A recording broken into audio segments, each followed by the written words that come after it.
I found the top 10 best characters in the Clone Wars TV show, and in this video, I'm going to go over all of them. So without further ado, let's get into it. Drawing first blood at number 10, we have the one and only Bo-Katan. And oh, by the way, this list is in a certain order, so the number 1 spot on the list at the end of the video is who I believe to be the best character in the entire Clone Wars. Anyway, with that out of the way, on to Bo-Katan. Bo-Katan has been in a few different Star Wars shows in recent years, the most obvious one being The Mandalorian, but she first appeared in the Clone Wars as a member of Death Watch. Death Watch was a terrorist group set on restoring Mandalore back to its warrior past, and Bo-Katan was second in command to only Vizsla. She was a dedicated member of the group, an excellent fighter, and overall, I just thought that she was a pretty good character in general. Her motivations made sense, she was reasonably interesting, and she made smart, logical choices depending on her situation. For example, when Darth Maul took over the throne, she didn't just bend the knee, she stood up and fought him for the good of Mandalore, because that's what she believed was right. However, all of that being said, she doesn't have that much of a role in the show overall until season 7. So while there are no bad characters on this list, she is, in my opinion, the worst of the best, coming in at the number 10 spot. Up next at number 9 is the beast himself, Asajj Opress. I think I talked about this in my video where I ranked every villain in Star Wars, but the glaring issue with Asajj is that after the first few episodes he's in, he goes from a semi-interesting character who has a set purpose to kind of a side villain, doomed to live in Maul's shadow, until he unfortunately bites the dust in his duel with Darth Sidious. But for a lot of the show, he just becomes a walking slab of muscle, whose only purpose is to do Maul's dirty work. And it really was quite a shame, because there was a genuine opportunity to make him a deeper character with more of a personality. However, it's not all negative, and the reason that Asajj is at the number 9 spot is almost entirely because of how awesome this guy is in a fight. I mean, he's a total maniac, and I pity the fool who gets in his way. I remember watching the scene where he kills 2 Jedi with nothing but a metal pike, and my jaw hit the floor. I was so shocked. That alone brings him up a little higher than Bo-Katan on the list, although just slightly, and these two characters could really have gone either way. Also, I don't think that I've mentioned it yet, but I'm only including Clone Wars exclusive characters in this video. That is to say, characters who first appeared in the Clone Wars. So, for example, although Count Dooku is an awesome character in this show, I'm not going to put him in this video because he's really not an exclusive Clone Wars character. And finally, it would have been very easy for me to just load this list with a bunch of cool Jedi from the Clone Wars, like Plo Koon and Kit Fisto, but to me, that felt like kind of a cop-out, and just a lazy way to blow through this video in no time at all. So I did as little of that as possible. But let me say right here, right now, that all of the Jedi in this show were incredible, and I really wish we'd gotten to see some more new faces. Anyway, I hope that made sense, and now at number 8, we have Vizsla, who is the leader of Death Watch. Oh man, I just love saying it like that, Death Watch. Oh, it's so cool. Anyway, Vizsla is set apart from the other Mandalorians mainly by the fact that he has the Darksaber, and I gotta say, he's not half bad with it either. He has 2 great duels in the show, one with Obi-Wan Kenobi and another one with Darth Maul. On top of that, he's a really crafty guy and a pretty good antagonist for the pacifist Duchess Satine. Finally, what really made me realize just how cool Vizsla was when after he lost his duel with Maul, he didn't turn into a sniveling coward begging for mercy. Instead, he doubled down on the moral code that he lived by and accepted his fate with honor. Here, I'll let you have a listen. Like you said, only the strongest shall rule.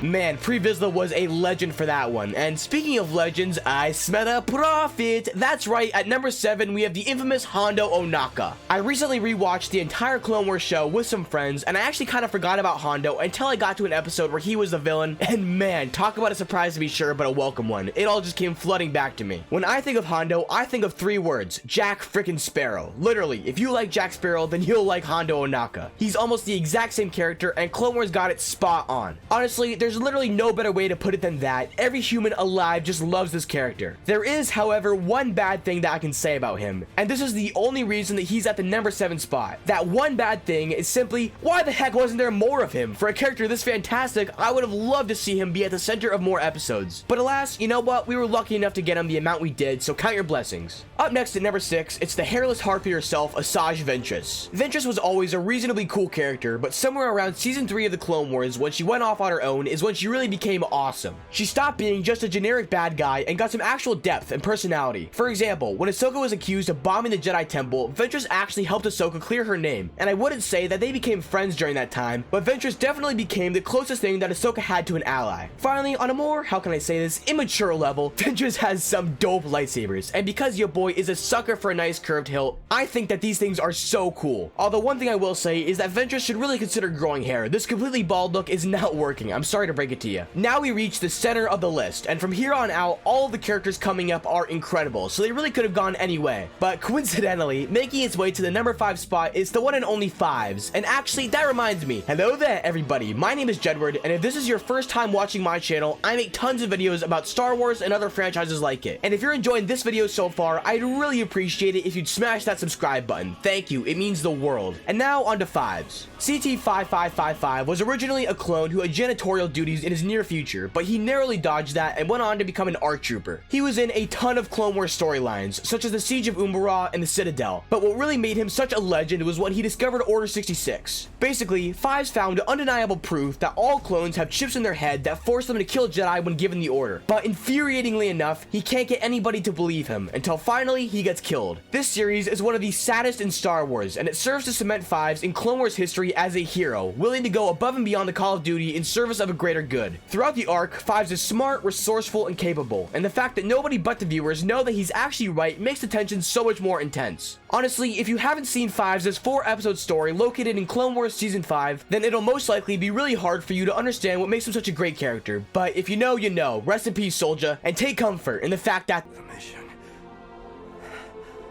The nightmares. They're finally over.